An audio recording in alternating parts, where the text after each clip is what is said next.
الحمد لله نحمده ونستعينه ونستغفره ونؤمن به ونتوكل عليه ونعوذ بالله من شرور أنفسنا ومن سيئات أعمالنا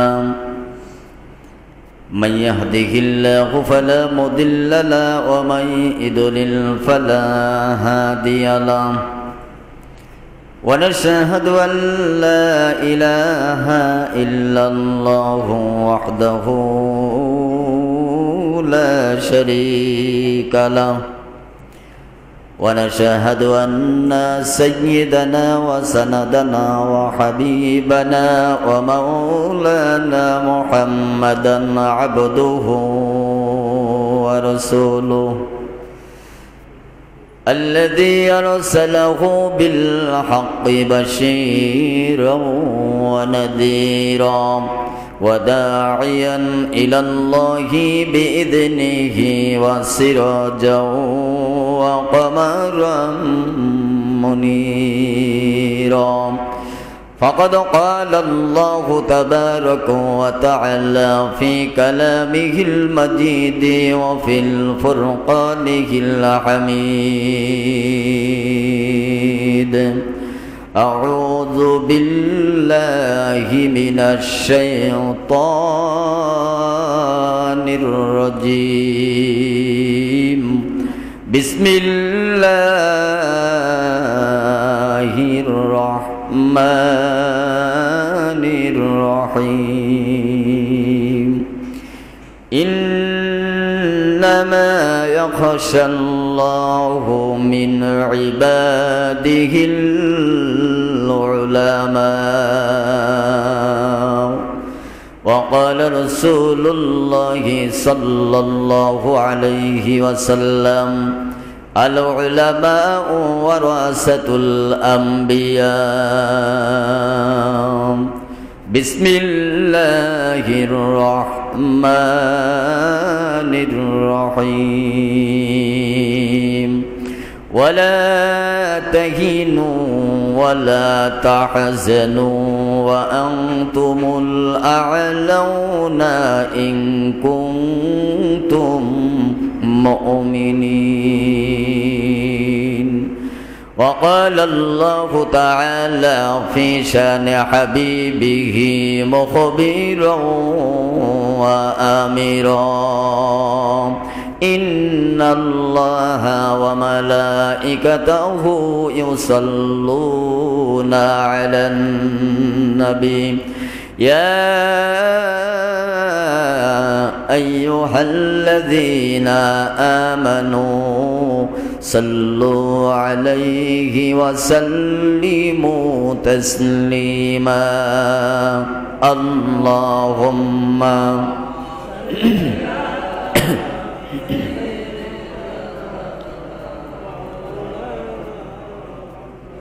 وعلى آل سيدنا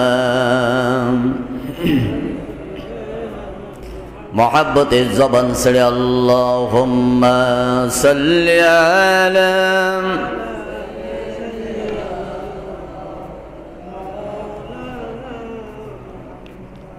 وعلى آل سيدنا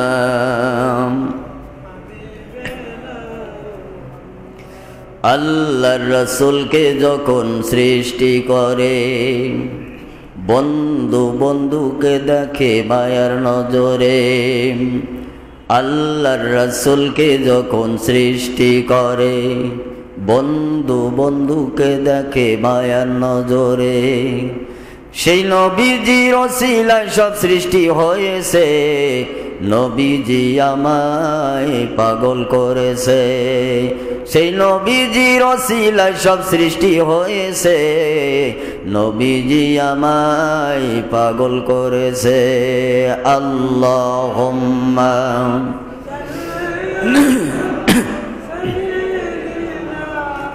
مولانا محمد وعلى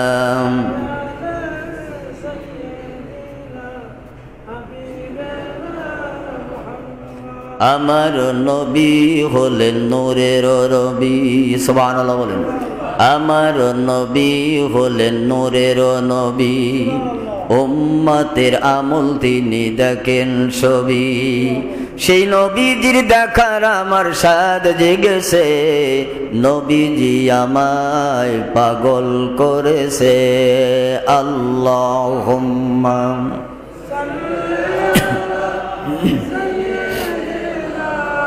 মাওলানা মুহাম্মদ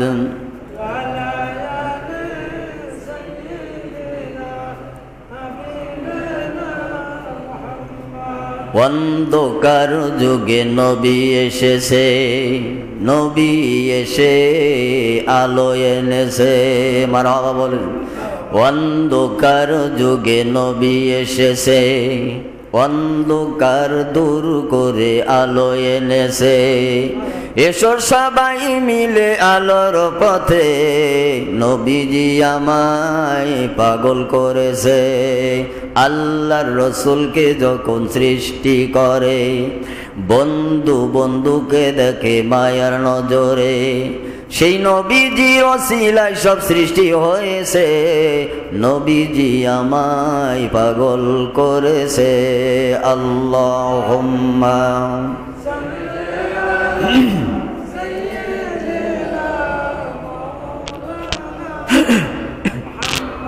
ওয়া আলা আলি সাইয়্যিদিনা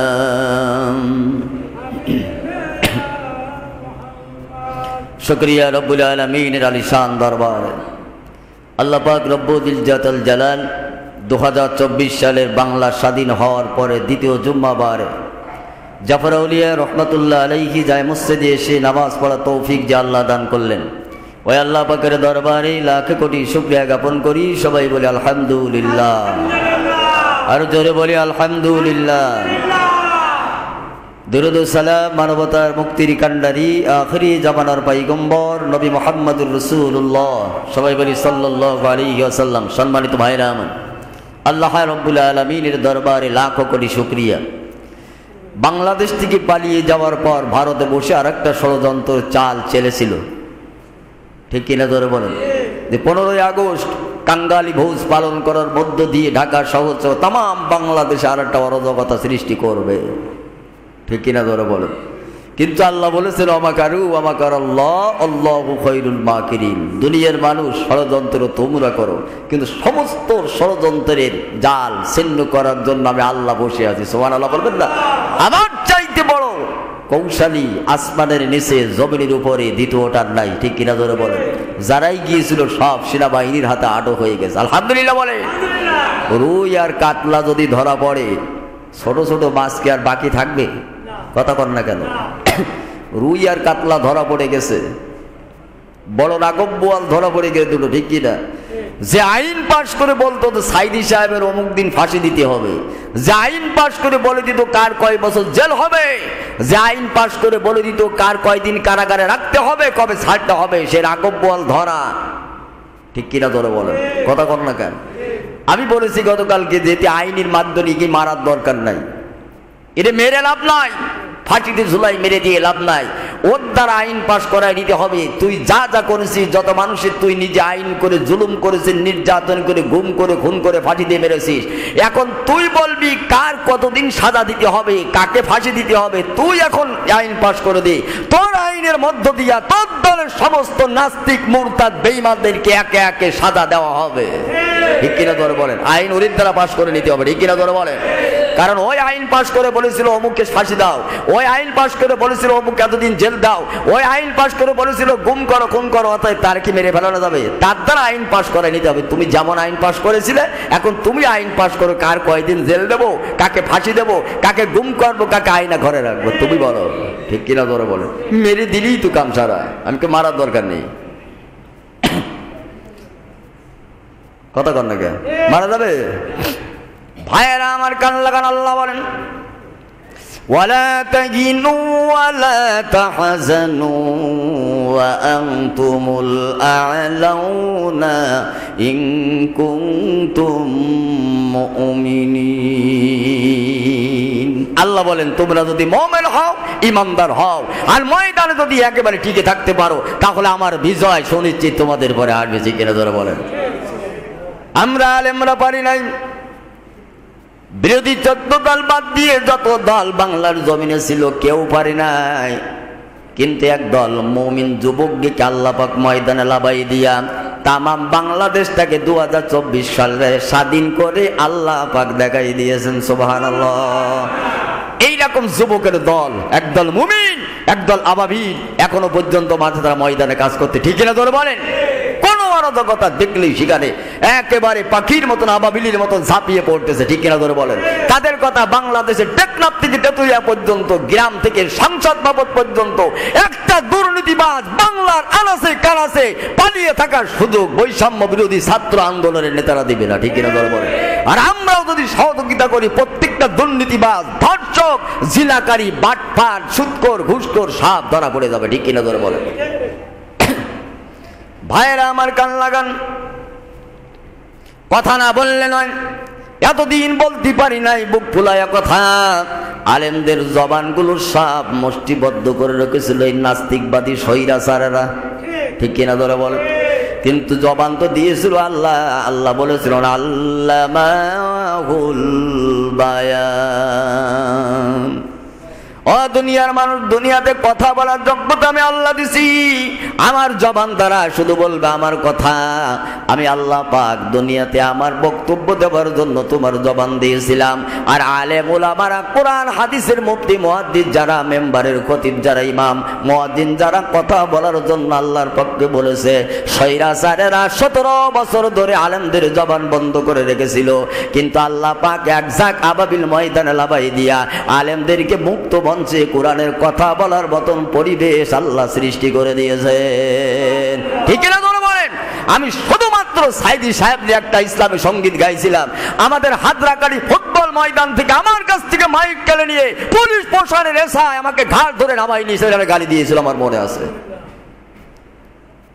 আমার ভালো মনে আছে। কথা কর না কেন? হাজারো নমুনা আছেন। কপিলবনির বড় মসজিদের এখান থেকে 2 থেকে 3 বছর আগে আমি আলোচনার স্টেজে উঠেছিলাম। একটু যখন কোরআন হাদিসের পক্ষে কথা বলতেছিলাম, কমিটির লোক চাপে পড়ে বলতে বাধ্য হয়েছিল, হুজুর আলোচনা বন্ধ করেন, 10 লাখ বাজেট কম, কেটে যাবে। ঠিক কিনা? সেদিন বাজেটের ভয় দেখানো হয়েছিল, তোমাদের নেতাদের ভয় দেখানো হয়েছিল। আজকে কোনো ভয় নাই, আজকে কোনো বাজেট নাই। আজকে প্রত্যেকটা মানুষকে বাক স্বাধীনতা দিয়েছেন আল্লাহ, ফিরাইয়া সবাইকে কথা বলার মতন সুযোগ আল্লাহ করে দিয়েছেন। অতএব এত নির্যাতন, নিষ্পেষণ, জুলুমের বিরোধ থেকে মানুষ আবার সামনে আগাই বের হয়েছে। আর সামনে যেন কোনো মানুষ এসে অন্যায়ের পক্ষে কথা বলতে না পারে, এদিক দিয়া আমরা তাদের আর সুযোগ হতে দিব না। ঠিক কিনা বলবো? আর সুযোগ দেওয়া যাবে না। কলম জুলুম, নির্যাতন, নিষ্পেষণ আর কোনো আমার ভাই, আমার কোনো অমুসলিম ভাই, আবার বৃদ্ধ বনিতা যেন কোনো জুলুমের শিকার না হয়, আমরা তার প্রতিবাদ গড়ে তুলবো। প্রশাসন তো সাথেই থাকবেই। ঠিক কিনা ধরে বলেন? কথা কন না কেন? ভাইয়েরা আমার, কান লাগান। এখান থেকে কয়েক জুম্মা আগে আমি কোরআনুল কারীম থেকে একটা আয়াতে কারিমা তেলাওয়াত করে বলেছিলাম, ইয়াউমানা দুকুল্লাহু নাসিম বিইমামিহিম। আল্লাহ রাব্বুল আলামিন কিয়ামতের ময়দানে সব নেতাদেরকে ধরে ধরে তার কর্মীদেরকে আল্লাহর সম্মুখে দাঁড় করাইয়া দিবে। ঠিক কিনা ধরে বলেন? হযরত আলী রাদিয়াল্লাহু তাআলা বলেছেন, ইমাম মানে হলো নেতা। দুনিয়ায় যখন যে পরিবেশে যে নেতার আদর্শ নিয়ে মানুষ দুনিয়ার জমিনে চলেছে, ওই নেতাকে কিয়ামতের ময়দানে আল্লাহ পাক ডাক দিয়া বলবে, তোমার অনুসারীরা কই? নেতা যদি কোরআন সুন্নাহর মাপকাঠি দিয়ে কেটে যায় তাহলে নেতা জান্নাতি, আর ওই নেতার সঙ্গে কর্মীও যাবে জান্নাতে। আর নেতা যদি আল্লাহ রব্বুল আলামিনের দরবারের কাঠ গলায় দাঁড়ানোর পর কোরআন এবং সুন্নাহর মাপকাঠিতে না কাটে, নেতাও জাহান্নামী, কর্মী গুরিও তার পিছনে পিছনে জাহান্নামে। ঠিক কিনা ধরে বলেন? বাংলাদেশের স্বৈরাচারী সরকারের যত নেতা আমলা যারা আছেন, আমি তাদের লিখে লক্ষ্য করে জানতে চাই, কিয়ামতের ময়দানে তো নেতার সামনে থাকবে। এর বাস্তব প্রমাণ তোমরা এখন চিন্তা, তোমাদের বিবেক যদি আল্লাহ পাক একটুখানি দিয়েও থাকে, তুমি একবার বাড়ি বসে বসে আমি জাফর আউলিয়া খতিবের আলোচনাটা শুনবে। তোমার নেতা তো তোমাকে এখন দেশে রেখে পালাই চলে গেল, আর এই নেতা কিয়ামতে তোমারে বাঁচাবে কি করে? ঠিক কিনা তোরা বলেন? যে নেতা নেত্রীরা দেশের কর্মীদেরকে বিপদে ফেলাইয়া পালাই দিতে পারে অন্ধকারে, এই নেতা কিয়ামতের ময়দানে জান্নাত দেখাবে, এটা আকাশ চুম্বি আশা ছাড়া আর কিছু নয়। ঠিক কিনা তোরা বলেন? সারাদিন আইন করে, সংসদে পাশ করে, সারাদিন আইন করে, সংসদে পাশ করে, মানুষ মাইরা গুম করে বাহিনী দিয়া। ঠিক কিনা জোরে বলেন? আরো জোরে বলেন। নেতাদের বিপদে ফেলে নেত্রী গেল পালাইয়া। ঠিক কিনা জোরে বলেন? সমস্ত মানুষদেরকে সারাদিন এই বাংলার জমিনে টেকনাফ থেকে তেতুলিয়া পর্যন্ত কি ঘটনা ঘটেছে সবগুলো তার কাছে আশ্বাস দেওয়া হতো, সংসদে বিল পাস করা হতো, পরের দিন মানুষদেরকে মেরে দিয়া গুম গুম করে তার কোনো হদিস পাওয়া যেত না। কথা কয় না? সারাদিন আইন করেন, সংসদে পাশ করে, মানুষ মেরে গুম করে বাহিনী দিয়া। দেশটারে জ্বালাই গেল মুজিবরের মাইয়া, দেশটারে খাইয়া গেল মুজিবরের মাইয়া। ঠিক কেন ধরে বলেন? কারোর কথা না শুনিয়া, কারো কথা শুনল না সে, দাদা বাবুর কথা শুনিয়া দেশটারে খাইয়া গেল মুজিবরের মাইয়া। কথা কয় না? হ্যাঁ, ঠিক না বেটি? এখন তো ঠিক, কয়দিন আগে তো ঠিক করার সুযোগ ছিল না। হ্যাঁ,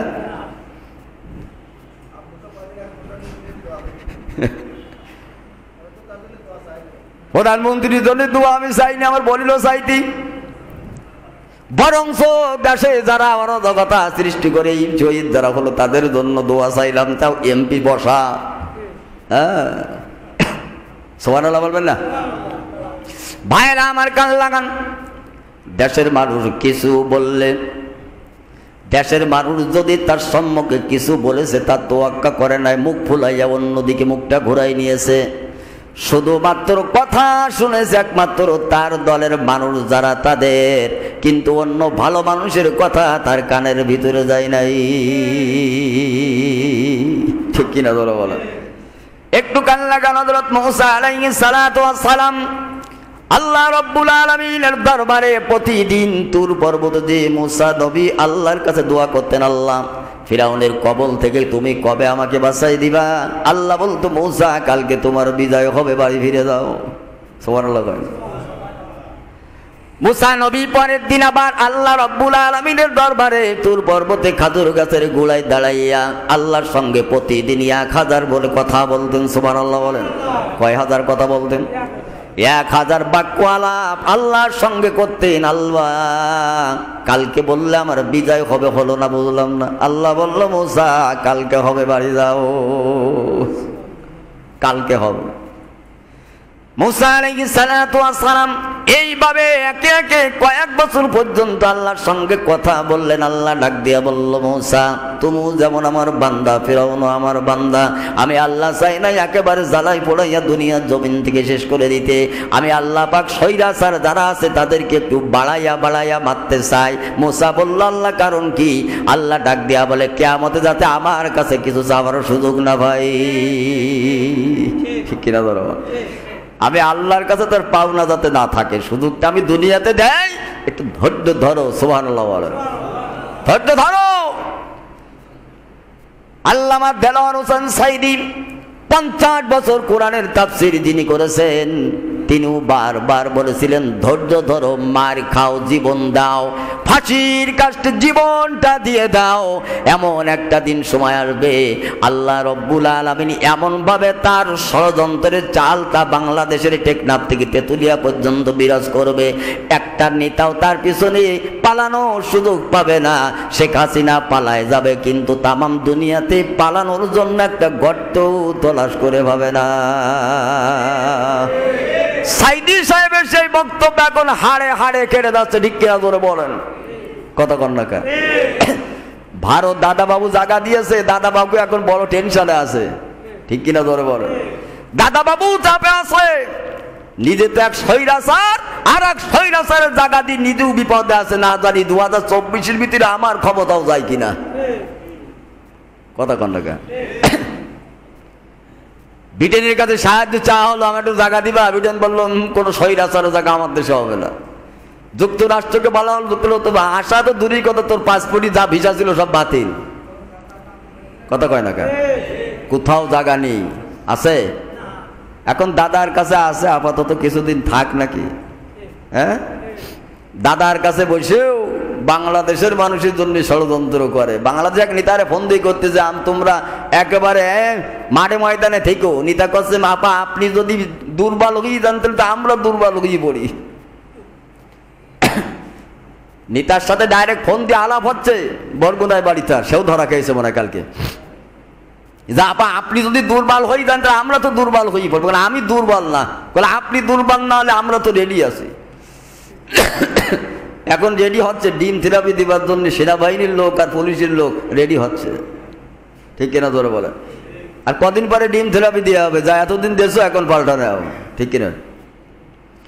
আর জুলম জুলুমাত ইয়াউমাল কিয়ামাহ, আল্লাহ নবী বলেছেন দুনিয়াতে যারা মানুষের পরে অন্যায়ভাবে জুলুম করবে, নির্যাতন করবে, কিয়ামতের ময়দানে জুলুমের অন্ধকারের ভিতরে তারাই বিরাজ করবে। কথা বলেন ঠিক না বেঠি?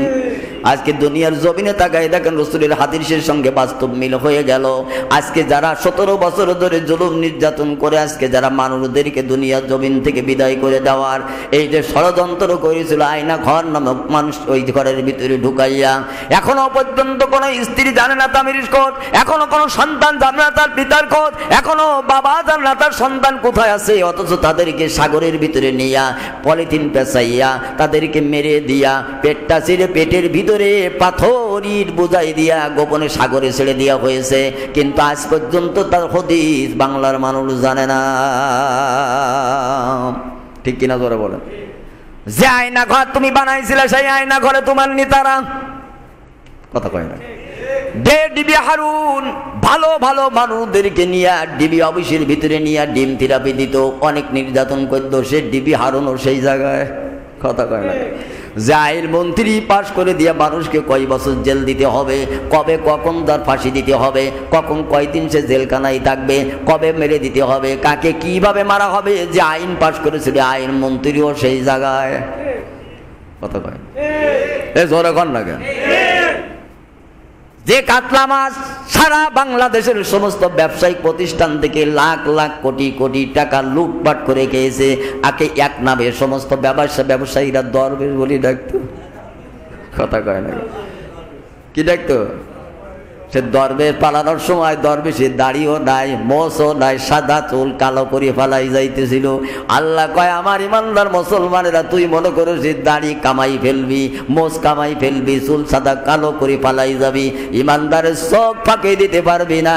আমি আল্লাহ পাক ওই আবরাহার সময় আকাশ থেকে 2 ডানাওয়ালা, তার 2 ঠোঁট, 1 ঠোঁটওয়ালা, 2টা পাওয়ালা এক জাক উড়ান্ত আবাবিল পাঠাইছিলাম আবরাহাকে মারার জন্যে। আমি আল্লাহ রব্বুল আলামিন দ্বিতীয় এক জাক দুনিয়ার জমিনের আমার তামাল ইমানদার যুবকদেরকে পাঠাই দিয়েছি। আমার এই দুনিয়ার জমিনে মানুষের সন্তান যুবক আবাবিল যারা, এদের চোখ ফাঁকি দিয়ে পালানোর রাস্তা খুঁজে তোরা ভাবি না, ঠিক কিনা ধরে বলেন? এই আবাবিলকে চোখ ফাঁকি দিয়ে পালানোর সুযোগ নাই, ঠিক কিনা ধরে বলেন? পাচ্ছে? হ্যাঁ, পাবে না। কোয়ানে যাবে? পালানোর জন্য চিন্তা করলো দাড়ি কেটে ফেলি, মোষ কেটে ফেলি, তো চুল সাদা, আইন মন্দির তো চুল সাদা ধরি ফেলে, চুল কালো কর, প্যান্ট পরি পালাবো না, লুঙ্গি পরি। জীবনে মনে হয় লুঙ্গি ওরা পরিনি, এই নতুন প্রথম পরিয়েছে মনে হয় বিয়ের পরে, ঠিক কিনা ধরে বলেন? হ্যাঁ, নতুন বাসর ঘরে ঢুকাইছে লুঙ্গি পরা যায়, প্যান্ট নাই, ঠিক ঠিক কথা কয়। ভয় করি এখনো, যদি ভয় করে কোথাও পালানোর রাস্তা নাই, সব একে একে ধরা খেয়ে যাবে। রুই আর কাতলা ধরা, এখন নিচের আবার পুঁটি মাছ যা আছে ছোট ছোট যে কটা আছে একে একে সব ধরা খেয়ে যাবে। সুবহানাল্লাহ বলেন। বিচার তো হতেই হবে, বিচার হতেই হবে, কোনো লাভ নেই। ভাইরা আমার কান লাগান, মুসা আলাইহিস সালাতু ওয়াস সালাম কাল্লা বললেন, মুসা আর আমি আল্লাহ পাক সহ্য করব না, আমার কলমে লেখা হয়ে গেছে নীল নদে ফিরাউনকে ডুবাই মারব। কোথায়? নীল নদে ফিরাউনকে ডুবাই মেরে দেওয়া হবে। তুমি রাতের অন্ধকারে তোমার 6 লাখ ইমানদার উম্মতিন নিয়ে পার হয়ে যাও। মুসা আলাইহিস সালাতু ওয়াস সালাম 6 লাখ ইমানদার উম্মতিনি নিয়া আল্লাহর দেখানো রাস্তা দিয়ে নদীর কিনার ধরে মরুভূমির ভিতরে দিয়ে যায়। যাবার সময় আল্লাহ বলেছিল, মুসা এই স্বৈরাচারী সরকারের দেশে আমার নবী হযরত ইউসুফ আলাইহিস সালাতু ওয়াস সালামের লাশ থাকবে। আমি আল্লাহ পাক তা চাই না। যাবার সময় আমার নবী ইউসুফ নবীর লাশটা উঠাই নিয়ে যাবে। সুবহানাল্লাহ বলেন না। নবী মুসা ডাক দিয়া বলে, আল্লাহ ইউসুফ নবী কোথায় কোন জায়গায় দাফন হয়ে আছে আমি জানি না। আল্লাহ বলল, তোমার এই 6 লক্ষ ইমানদার উম্মতিনির ভিতরে একজন বৃদ্ধ মহিলা আছে, সেই জানে ইউসুফ নবীর লাশটা কোন জায়গায় দাফন করা। হযরত মুসা আলাইহিস সালাতু ওয়াস সালাম অন্ধকার রাত্রি বেলায় ফিরআউনের দেশ থেকে কিছু দূর বাইরে হইয়া মরুভূমির ভিতরে 6 লাখ মানুষকে রাতের অন্ধকারে বসাইলেন। বসাইয়া মুসা নবী ভাষণ দিলেন, ও আমার কওমের ইমানদার, মুসলমান ইমানদার, বৃদ্ধ যারা আছো, ও মহিলা বৃদ্ধ যারা আছো, হযরত ইউসুফ আলাইহিস সালাতু ওয়াস সালামের লাশখানা কোন জায়গায় আল্লাহ দাফন করেছে। আল্লাহ বলেছে, যাবার সময় ইউসুফ নবীর লাশটা ফিরাই নিয়ে যেতে হবে। সুবহানাল্লাহ বলবেন না? আমার চশমাটা দেন, ওটা ভেঙে একটু দুরূদ শরীফ আল্লাহুম্মা চলে ধরে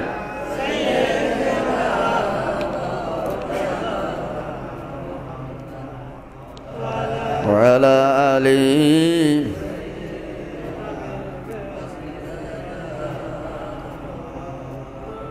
محبة اللهم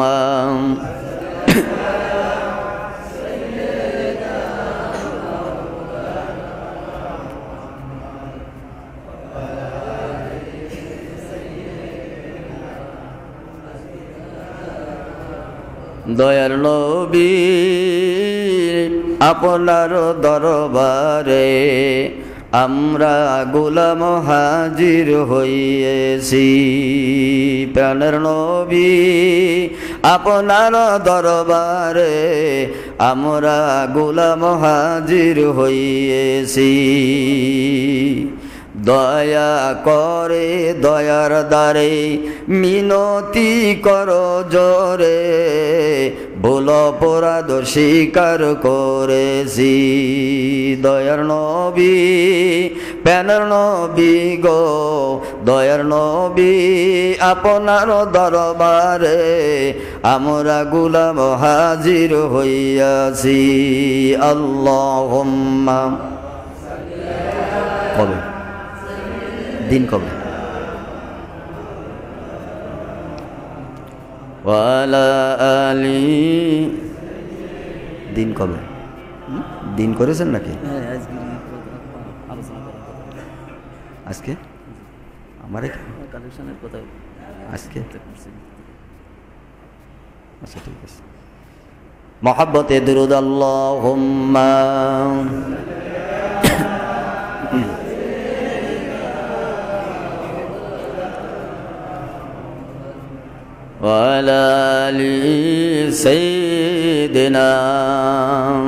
অসুবিধা হচ্ছে? কথা বলেন, অসুবিধা হচ্ছে? আলহামদুলিল্লাহ বলেন। মুক্ত বাতাসে কথা বলার মতন শুধু আল্লাহ করে দিয়েছে, কথা কন না কেন? এখন প্রতি জুম্মায় একটু করে বাটান হবে, হ্যাঁ? অসুবিধা নেই তো? পুলিশ প্রশাসন হোক আর যে কোনো ছাড় নেই, এখন চলবে। হযরতে মুসা আলাইহিস সালাতু ওয়াস সালাম এই ঘটনাটা কেন আল্লাহ আমি প্লাসে আপনাদের ইঙ্গিত দিয়ে বোঝাই দেবো, যেহেতু আলোচনা অনেক আগে আমি করেছি, ইউটিউব চ্যানেল আমার আলোচনাটা প্রতিটা পাওয়া যাবে। মুসা আলাইহিস সালাতু ওয়াস সালাম রাতের অন্ধকারে ময়দানের ভিতরে বসলেন। একজন বুড়ি ডাক দিয়া বলল, মুসা আমি জানি ইউসুফ নবীর লাশটা কোথায় কোন জায়গায় দাফন করা আছে। হযরত মুসা আলাইহিস সালাম বললেন, হাতে সময় বেশি নাই, তাড়াতাড়ি বলো। বুড়ি ডাক দিয়া বলল, মুসা একটি শর্ত যদি তুমি আমার মেনে নাও, তাহলে ইউসুফ নবীর লাশটা কোন জায়গায় আছে বলতে পারবো। আল্লাহ ডাক দিয়া বলে, জিবরিল নবী মুসারে জানাই দাও, বেশি দেরি করে যাবে না। বুড়ি যা বলে মুসা যেন তার শর্তগুলো মেনে নেয়। হযরত মুসা আলাইহিস সালাম বললেন, বুড়ি মা কি শর্ত তোমার আছে? বুড়ি ডাক দিয়া বলল, মুসা জান্নাতের সর্বোচ্চ মাকাম যেখানে তুমি থাকবে, যে রুমের ভিতরে থাকবে, আমি বুড়িকে যদি তোমার সহযোগী বানাইয়া ওই রুমের তোমার সহযোগী বানাইতে পারো জান্নাতে, তাহলে আমি বলে দেব ইউসুফ নবীর লাশটা কোন জায়গায় দাফন হয়ে আছে। মুসা আলাইহিস সালাতু ওয়াস সালাম বললেন, মুসা আলাইহিস সালাতু ওয়াস সালাম বললেন, ওরে বুড়ি তাড়াতাড়ি বলো তোমার শর্ত মেনে নিলাম। বুড়ি বলে দিল, একটা জলাশয়ের কিনারে যাওয়া হলো, 6 লক্ষ মানুষ জলাশয়টা পানিগুলো সেচে নিয়ে তার তলদেশ থেকে খুশিয়া খুশিয়া ইউসুফ নবীর লাশটা উঠাই নেওয়া হলো। তাফসীরের ভিতরে আসছে মুসা ইউসুফ আলাইহিস সালাতু ওয়াস সালামের লাশটা যখন কাফিন থেকে বের করা হলো, কাফিনের মুখ আগলায় যখন দেওয়া হলো, বাকি রাস্তার অন্ধকার ইউসুফ নবীর নুরানি চেহারার আলোতে পথ দেখে দেখে নবী মুসা আলাইহিস সালাতু ওয়াস সালাম সাগরের কিনারা পর্যন্ত আল্লাহ রাব্বুল আলামিন পৌঁছাই দিয়েছে। সাগরের কিনারায় হাজির 6 লক্ষ ইমানদার মুসা আলাইহিস সালাতু ওয়াস সালামের উম্মতি নিয়া এখন সাগর পার হবে কি করে? ফিরাউনের কানে সংবাদ চলে গেল, মুসা তো রাতের অন্ধকারে তার লোকজন নিয়ে পার হয়ে গেল। ফিরাউন রাজদরবার থেকে সমস্ত আমলা মন্ত্রীর নেতা নেত্রী, গ্রাম অঞ্চল থেকে শুরু করে মন্ত্রী পরিষদ পর্যন্ত সকলকে একবারে সাথে নিল, শুধু হামান ছাড়া। কিরা ছাড়া? হামান সাথে ছিল নীল নদীর কিনারা পর্যন্ত। সমস্ত নেতাদেরকে সাথে নিয়ে মুসাকে ধরার জন্য পিছনে পিছনে গেল। ও দুনিয়ার স্বৈরাচার সরকারের নেতা আমলা যারা তোমরা পৃথিবীর জমিনে আসো, মুসা আলাইহিস সালাতু ওয়াস সালামকে মারার জন্য ফিরাউন উঠে পড়ে লেগেছিল। কিন্তু ফিরাউন যখন মুসাকে মারার জন্য রাতের অন্ধকারে তার পিছন ধারণ করলো, একটা নেতা কর্মী মাঠে রেখে যায় নাই। ফিরাউন এত বড় স্বৈরাচার হইয়াও মুসাকে ধরার জন্য তার নেতা কর্মী নিয়ে রাতের অন্ধকারে বের হয়েছিল। আজকে তুমি তাকাই দেখো, আসমানের নিচে জমিনের উপরে ফিরাউনের চাইতে বড় ফিরাউন হলো মুজিব কন্যা হাসিনা। যদি বলেন হুজুর বুঝাই দেন বোঝেন, এই জন্য বললাম নেতা নেত্রী ফিরাউন ফেলে রেখে যায় নাই, মরেছে নীল নদী, কিন্তু নেতা নেত্রীগুলো সাথে নিয়া এই কথা কর না কেন? ফিরাউন নীল নদে ডুবে মরেছে, কিন্তু একটা নেতা কর্মী মাঠে রেখে যায় না, সব কটা সাথে নিয়ে মরিছে। আমু মরব, তোরা আমার সাথে মর। কিন্তু শেখ হাসিনা তোমাদের বিপদে ফেলাইয়া নিজের জীবন বাঁচাইয়া চলে গেল, তোমাদের মরণ ফাঁদের ভিতরে ফেলাইয়া। অতএব বোঝা গেল নেত্রী তোমাদের বিপদে ফেলাইয়া পালাই যেতে পারে। এ নেত্রী আবার তোমাদের দেশে এসে তোমাদের সংঘবদ্ধ করে আবার দল গঠন করবে, এই আশা ছেড়ে দাও। 2041 সালের আগে আর আমলি ক্ষমতায় আসার সুযোগ নাই। কথা বলে না? ফিরাউন নেতা নেত্রী একটাও রেখে গেল না, সব নিয়ে ঝাঁপাই পড়িল মুসার ধর। আর আজকে তোমার নেত্রী তোমাদের বিপদে ফেলাইতে নীতি পার চলে গেল, ঠিক কিনা ধরে বলেন? এই জন্য আমি আজকে একটা গান বেঁধেছিলাম, ভাইরা আমার ভালো করে বোঝেন। সারাদিন মিটিং করে, সন্ধ্যার পরে পাস করে, মানুষ মেরে গুম করে পুলিশ বাহিনী দিয়া, নেতাদের বিপদে ফেলে নেত্রী গেল পালাইয়া, বাংলাদেশ জ্বালাইছে মুজিবরের মাইয়া। ঠিক কিনা ধরে বলে? কথা বল না কে? বাংলাদেশটা জ্বালাইছে মুজিবরের মাইয়া।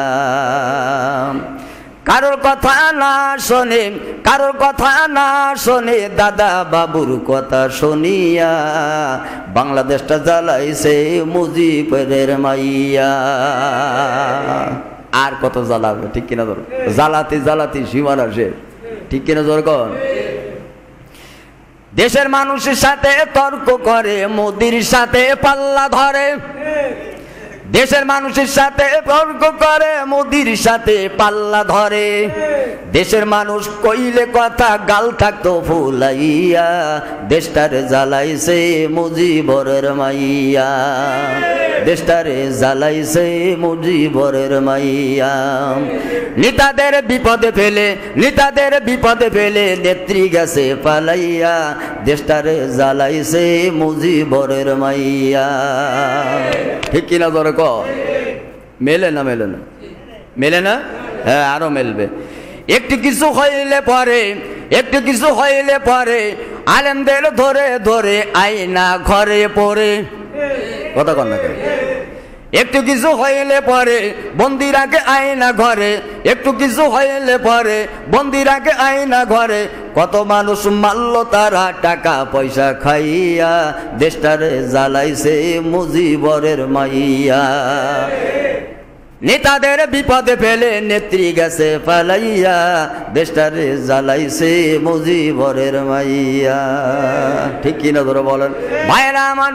ফিরাউন তার নেতা নেত্রীগুলা একটাও বাড়ি রেখে যায় নাই, সব সাথে দিয়া মুসা নবীকে ধরার জন্য নীল নদের কিনারা পর্যন্ত যখন যাবে, মুসা আলাইহিস সালাতু ওয়াস সালামের সঙ্গে 6 লক্ষ ইমানদার মুসলমান যারা ছিল তারা ডাক দিয়া বলল, মুসা ওই যে দেখা যায় ফিরাউন বাহিনী দেখা যায়, আজ যদি একটুখানি এই জায়গায় দাঁড়াই ধরা খেয়ে যাবো।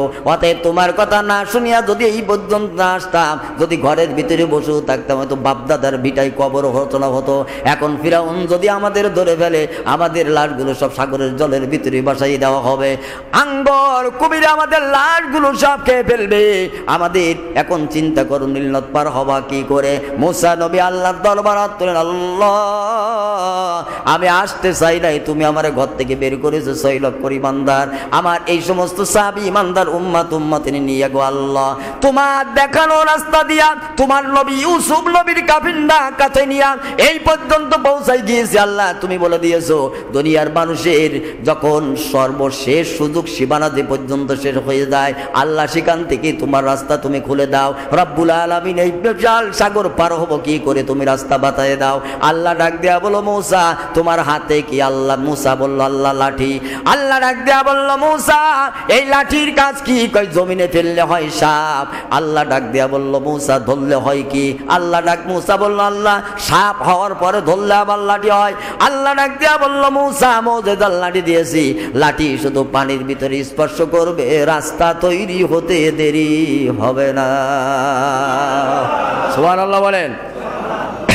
হযরত মুসা আলাইহিস সালাতু ওয়াস সালাম একটা বাড়ি মারলেন নীল নদের ভিতরে। আল্লাহ রাব্বুল আলামিন 2 ধারের পানি ফাঁক করে দিয়া নীল নদের তলদেশের মাটিটাকে উপরে তুলে আল্লাহ পাক রাস্তা বানাই দিলেন। কোন কোন কিতাবের ভিতরে আসছে দা মুসা নবীর 12টা কওম ছিল, আল্লাহ পাক 12টা রাস্তা তৈরি করে দিয়েছে। 12 রাস্তা দিয়া মুসা নবীর 12 কওমের লোক যখন মাঝ বরাবর চলে গেছে, ফিরাউন নীল নদের কিনারায় হাজির, হামান পিছনে আছে। কথা বুঝতে হবে কিন্তু আমি কেন আসলাম এই পর্যন্ত ভালো করে কান লাগান। হামান আছে না নাই? হামান ছিল ফিরাউনের প্রধান কি আইন মন্ত্রী। কি মন্ত্রী? হামান আইন পাস করতো, ফিরাউন তা বাস্তবায়ন করতো।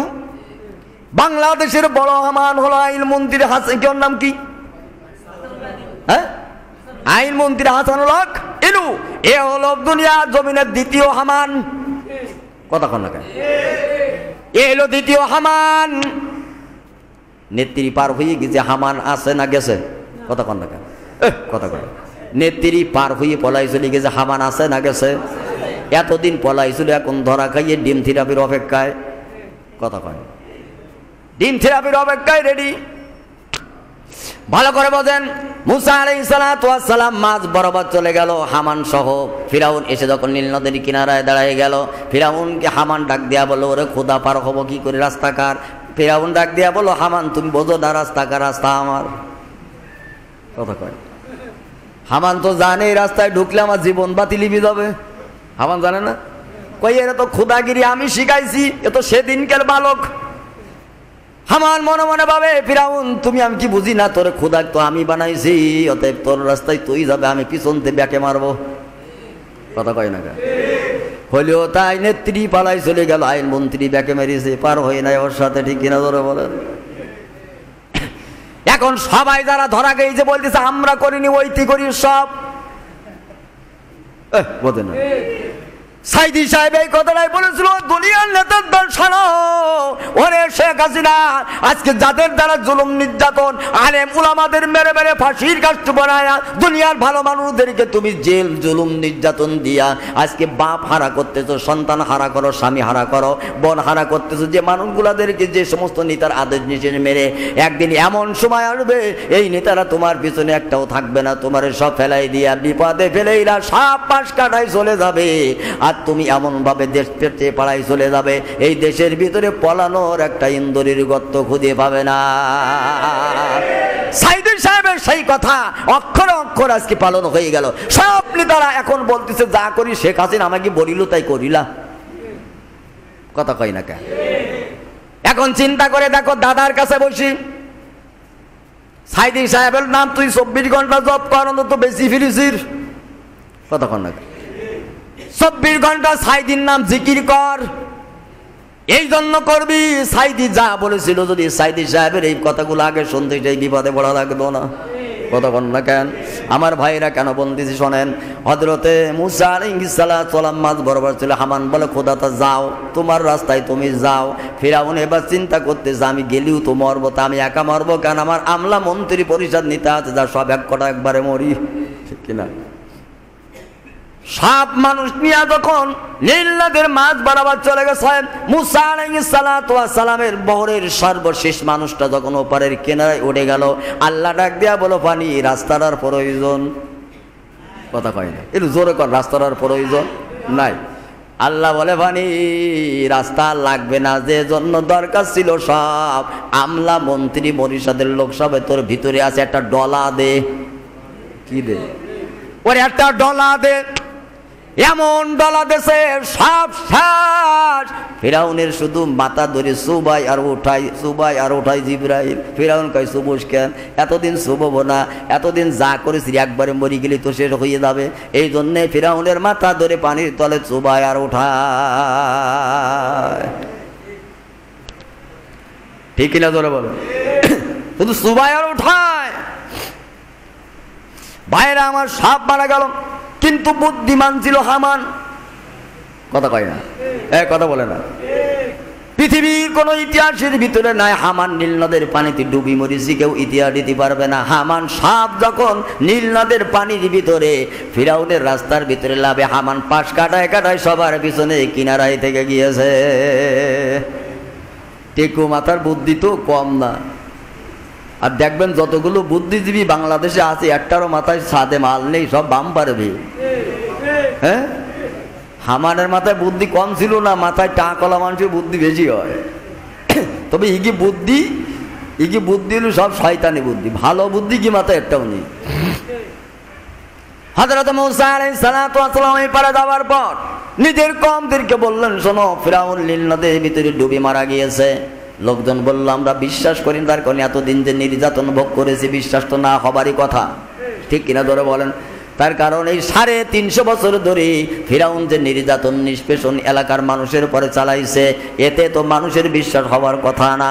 এত বড় ক্ষমতাধারী বাচ্চা কেমনি পানিতে ডুবে মরে যাবে, তার তো বহর কম ছিল না, তার বাহিনী কম না, পুলিশ আছে, র্যাব আছে, বিজিবি আছে, লাঠিয়াল বাহিনী, হেলমেট বাহিনী, কর্মী বাহিনী, আরো ভারতের রাও আছে, কথা কন না, আরো ভারতের রাও আছে, ভারতের পুলিশও আছে। কালকে একটা ধরা গাইছে বিজিবির হাতে, কথা কন না, কালকে একটা ধরা গাই শিকার হয়েছে। 2 মাস আগে তাকে জেলখানার ভিতরে রাখা হয়েছিল, জামিনে ছাড়া পাওয়ার পর 2 মাস, এই আগস্ট মাসে 2 মাস সে বাংলাদেশে পালায় বেড়াইছে। এখন পালায় যাবার সময় আবার বিজিবি গার্ড তারে ধরে ফেলেছে, পরিচয় দিয়েছে, কয় আমি পুলিশ, বাড়ি কোন ইন্ডিয়ায়। ও ভাই, বাস্তব প্রমাণ হয়ে গেল বাংলাদেশের পুলিশ বাহিনীর ভিতরে ইন্ডিয়ান পুলিশ এনে শেখ হাসিনা সরকার বিভিন্ন গ্রামের বিভিন্ন মানুষের নাম দিয়ে তাদের আইডি কার্ড করে দিয়ে বিভিন্ন সেকশনের মাথায় বড় বড় জায়গায় তাদের স্থান দিয়েছিল। এই মানুষগুলো এখন দেখতেছে আমাদের বাড়ি তো ভারতে, এখন যদি আমাদের আইডি কার্ড চেক করা হয় বাংলাদেশে, আমাকে বাপ মার নাম নিশানা খুঁজে পাওয়া যাবে না, যাবে নাকি? একটা ভাবে একটারও বাপ মার নাম ঠিকানা বাংলাদেশে সব ইন্ডিয়ান পুলিশ। শেখ হাসিনা এনে বড় বড় পদ দিয়ে বলেছিল তুমি আব্দুল রহিম জিয়ারানলতায় বাড়ি, ভুয়া নাম দিয়ে আইডি কার্ড করে দিয়েছে, এসব বাংলাদেশি মাল, কথা কয় না। এ মাল ধরা খাই গেছে বর্ডারে, এখন বলতেছে আমি বাংলাদেশের কেউ না, আমার বাড়ি ইন্ডিয়ায়, আমি ইন্ডিয়ান পুলিশ। এরকম 70,000 পুলিশ বাংলাদেশের ভিতরে এখনো ঘুরতেছে এই বাংলাদেশটাকে আর একটা অরাজকতার ভিতরে নিয়ে যাবার জন্যে। আর এই বাংলাদেশে আর একটা ষড়যন্ত্র ফাঁস করার জন্য দেশের নেতৃত্বে পলাই চলে গেল মুজিবের মাইয়া, সে দাদার কাছে বসে বসে এদের সঙ্গে মিলাইয়া ষড়যন্ত্র করার চেষ্টা চালাইতেছে, কথা কন না কেন? তাহলে বোঝা গেল বাংলাদেশে ইন্ডিয়ান পুলিশ নেই, ওরে না করে বাংলাদেশের আছে, বিশ্বাস হয়? বাংলাদেশের রহস্য না নেই, কথা কয় না। তা আছে, তা আসতে করছেন কেন? জোরে কন। তাহলে বোঝা গেল বাংলাদেশে ইন্ডিয়ান পুলিশ আছে, কালকে ধরা গেছে, বাস্তব প্রমাণ। বাংলাদেশে রশিনা এখনো আছে। কিছুদিন আগে কয়েকজনকে ধরি মেরি টাঙ্গাইয়া যুবক সেলিব্রিটি একদম টাঙ্গাই থইয়েছে উপদি করি। তাহলে বোঝা গেল বাংলাদেশের রশিনা আছে, ইন্ডিয়ান পুলিশও আছে, এরা আবার একটা ষড়যন্ত্র করতে চায়। অতএব এর থেকে বাংলাদেশের বর্তমান যে সমস্ত জায়গায় যে সমস্ত ক্যাম্পে আমার পুলিশ ভাইরা আছেন, আপনাদের এখানে নতুন কোনো পুলিশ যখন ঢুকবে তার পায়ের তলা পর্যন্ত মাথা পর্যন্ত তার বায়োডাটা চেক করি তারপর ক্যাম্পে জায়গা দেবেন। কথা কন দেখেন, একদম নতুন আসলো আর একদম সাদরে ফুলির মালা দিয়ে বরণ করে নিয়েই তো দেশের পরিস্থিতি। যদি ওই সময় নিম্নে যারা এসি ছিল ওসি ছিল তারা যদি চিন্তা করতো আইজি আসতেছে, এর আসল পরিচয় কি এটা জেনে আমার ক্যাম্পে জায়গা দিই, তাহলে এত দুর্নীতি পুলিশের দ্বারা করা সম্ভব ছিল না। কথা কন না কেন? ভারতে দাদা বাবুর কাছ থেকে কুটুমগুলো ডেকিয়ে নি একেবারে বাংলাদেশের আত্মপরিচয় দিয়ে আইডি কার্ড করে দিয়ে বড় বড় জায়গায় বসাই দিয়া বাংলার মানুষগুলো সব পুলিশগুলো আজকে বাংলার জনগণের মুখে মুখে দাঁড় করেছে এই স্বৈরাচারী মুজিবের কন্যা শেখ হাসিনা। ঠিক কিনা জোরে বলেন? আজকে মানুষ পুলিশের পোশাক দেখলে থুতু নিক্ষেপ করে। কেন আজ পুলিশ বাহিনীর দিকে বাংলার জনগণ থুতু নিক্ষেপ করে পোশাকের দিকে? যে পোশাকটা হলো বাংলার জনগণের টাকায় কিনা, যে পোশাকটা বিদেশিদের টাকায় কিনা, যে পোশাকটা বাংলার কষ্ট মানুষের কষ্টে অর্জিত টাকায় কিনা, সেই পোশাকের দিকে বাংলাদেশের মানুষের টাকায় পোশাকের দিকে বাংলার জনগণ কেন থুতু নিক্ষেপ করবে? এরও বিচার বাংলাদেশে হওয়া লাগবে ইনশাআল্লাহ। আজকে কেন পুলিশের পোশাকের পরিবর্তন হবে? বাংলাদেশের পুলিশ প্রশাসনের এই পোশাককে কলঙ্কিত করেছে মুজিবের কন্যা শেখ হাসিনা। ঠিক কিনা করে বলে? আর এর সাথে কিছু রুই কাতলা তারপরে এই যে বান এই সমস্ত পুটি মুটি যা আছে চিংড়ি মিংড়ি আছে এরাই। কথা কন নাকি? হ্যাঁ ঠিক না বে? ঠিক। আসল জায়গায় আসলে আমার ভাইয়েরা রুই আর কাতলা ধরা পড়েছে কালকে। ঠিক না বে? ঠিক। এখন বুঝতে হবে রুই কাতলার কি করা লাগবে। আল্লাহ পাক শিখাই দিতেছেন। সুবহানাল্লাহ বলে। আল্লাহ রাব্বুল আলামিন মুসা আলাইহিস সালাতু ওয়াস সালাম কে বলল, মুসা তোর কওমকে জানাই দাও ফিরাউন নীল নদে মারা গিয়েছে। কওমের লোক বলল, মুসা 350 বছর নির্যাতন ভোগ করেছে, ও খোদা যে মরবে আমাদের বিশ্বাস হয় না। কথা কন না কেন? বলুন তো দেখি, বাংলাদেশের 18 কোটি মুসলমান আমরা কখনো ভেবেছি 36 দিনের ভিতরে স্বৈরাচার বাংলাদেশ থেকে পালাবে? কোনদিন বিশ্বাস করেছেন? কেউ বিশ্বাস করতে পেরেছি? স্বৈরাচার 36 দিনের মাথায় বাংলাদেশ থেকে পালাই দেবে আমরা কেউ বুঝতে পারি নাই। অতএব ফিরাউনের মানুষ 36 দিন নয়, 36 বছর নয়, 100 বছর নয়, 350 বছর নির্যাতন ভোগ করেছে যারা, তারা তো একেবারে বিশ্বাস করতে পারে না যে ফিরাউন মারা যাবে, তাও নীল নদে। এটা অসম্ভব। মুসা আল্লাহ রব্বুল আলামিনের দরবারে মুসা আলাইহিস সালাম বলে, আল্লাহ আমার এই জনগণ নির্যাতন ভোগ করে করে তাদের অন্তরের ভিতরে ফিরাউনের একটা ভয় ঢুকে গিয়েছে, তুমি ফিরাউনের লাশটা দেখাও। সুবহানাল্লাহ কয় না? আল্লাহ পানির হুকুম দিলেন, পানি ঢেলে তাড়াতাড়ি ফিরাউনের লাশটা ওই কিনারায় নাও। ফিরাউনের লাশটা দেখানোর পরে মুসা আলাইহিস সালাতু ওয়াস সালাম ডাক দিয়া বলল, আল্লাহ এরে খোদা যে বানাইছে সে আইন মন্ত্রী কই? কথা কয়, কথা বোঝেন না? আল্লাহ এরে যে খোদা বানাইছে আইন মন্ত্রী কই? আল্লাহ কয় আইন মন্ত্রী কই? টেকুডা। আল্লাহ সে টেকুডা কই? যে হামান। আল্লাহ কয় ও চিন্তা তোর করা লাগবে না, ওর মাথায় বুদ্ধি বেশি। কি বেশি? আল্লাহ কয় হামানের মাথায় বুদ্ধি বেশি, এই বুদ্ধির জোরে ফিরাউন রে খোদা বানাইল। কথা কন না কেন? আজকের আইন মন্ত্রী স্বরাষ্ট্র মন্ত্রী যারা আছে এরা শেখ হাসিনারে স্বৈরাচার বানাইল। কথা কন না কেন? জোরে বলেন।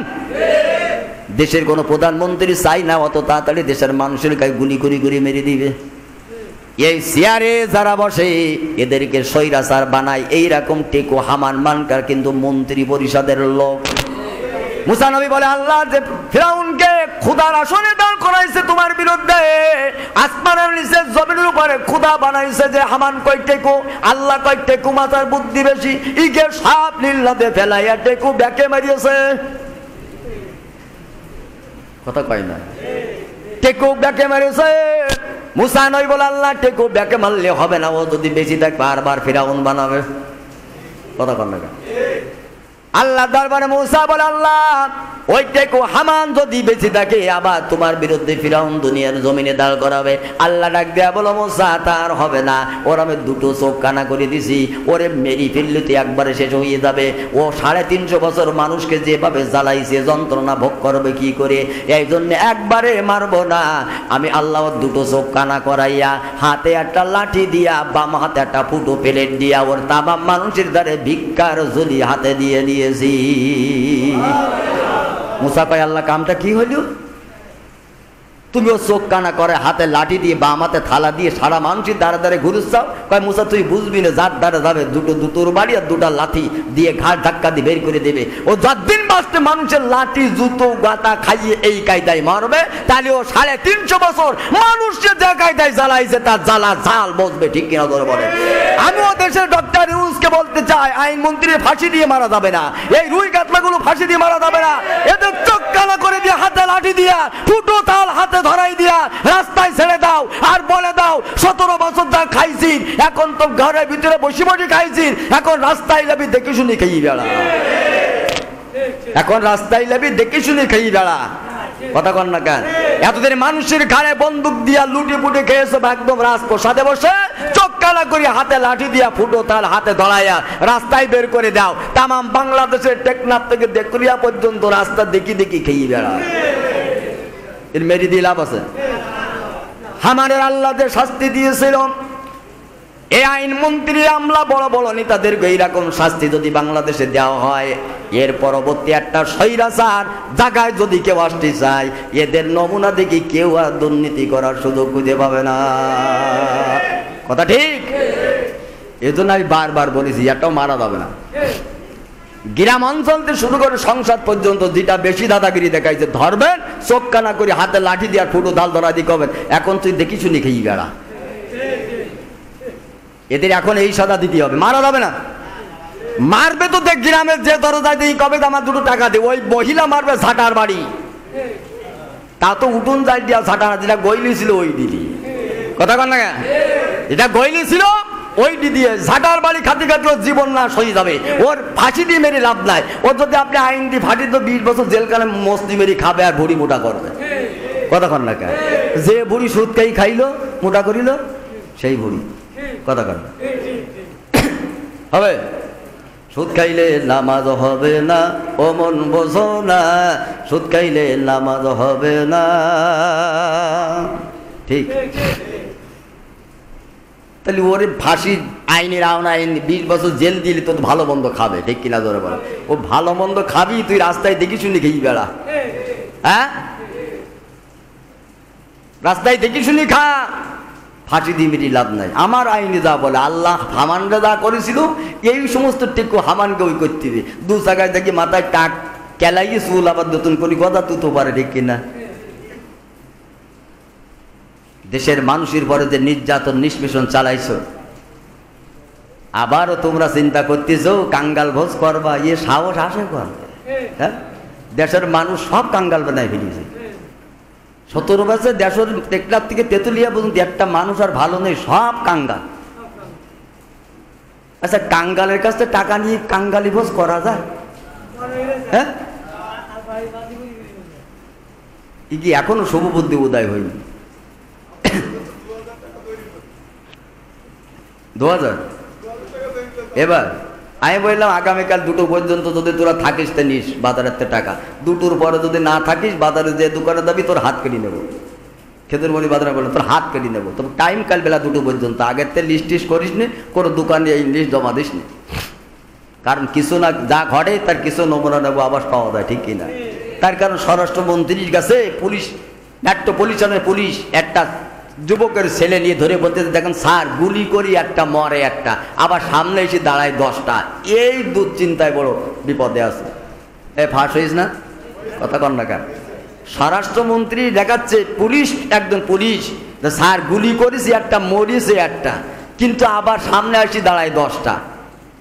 এই দুশ্চিন্তায় বাঁচি না। যদি একটা মরার পরে সব করে দৌড়ই পলাই যেত তাহলে একটা চিন্তা মুক্ত হতাম, কিন্তু মরে একটা, গুলি করি একটা, মরে একটা, কিন্তু সামনে এসে দাঁড়ায় 10টা। এক গুলিতে আর কটা মরবে? আমরা বড় দুশ্চিন্তায় আছি। কথা কর না কেন? হ্যাঁ, বদরে ছিল কয়জন? 1000। মুসলমান ছিল কয়জন? 313 জন। ঠিক কিনা ধরে বলেন? ঠিক। আপনি যদি মিলান প্রত্যেকটা প্রেক্ষার 2024 সালে সব মিলে যাবে। আল্লাহ রাব্বুল আলামিন